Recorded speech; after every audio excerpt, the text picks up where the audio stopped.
Bugungi videoda mana bu qovoqkalla haqida gapirib beraman. Videoni boshlashdan oldin videoga like bosib kanalimizga obuna bo'lib qo'ying. Bir kuni ikkita betahorat o'yinchi server ochishadi. Keyin ular kon qazishadi. O'yinchi quyosh botishini ko'rib o'tirganda g'alati ovoz eshitiladi.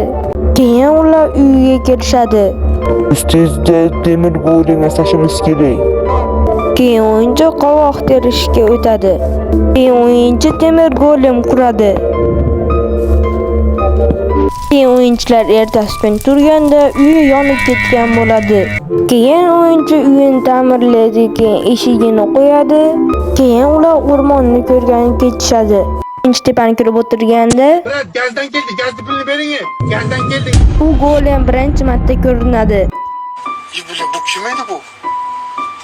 Qodir Ali? O'yinchi beparosatlik qilib yana golemga qarab turadi. Keyin golem chatga yozadi. Sen o'lasan degan. Nima deb yozadi keyin qochishga kirishadi o'yinchi. Keyin u sherigining oldiga borib chatga yana nimadirlar yozadi. Nima, sen uni ko'rdingmi? Uni ko'rinishi qizil golem edi. Keyin ular Nezir orolida paydo bo'lib qolishadi. Keyin ular orolni o'rganishga kirishadi. Keyin uning sherigi bu virus bo'lsa kerak deydi. Keyin sherigi bilan do'sti orolni o'rganishga kirishadi. Pastlarni qaraydi, baribir o'z dunyosini topa olmaydi. Keyin sherigi bilan suvni tagiga ham tushib ko'rishadi.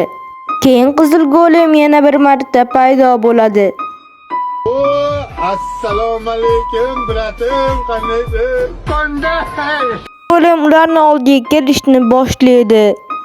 Sherigi qochadi, sherigi suvga sakrabdi, sherig ancha bugunga yetadi. Videomiz yoqqan bo'lsa like bosib kanalimizga obuna bo'lib qo'ying. Shu videoga 10 ta like yig'ilsa yangi video chiqadi.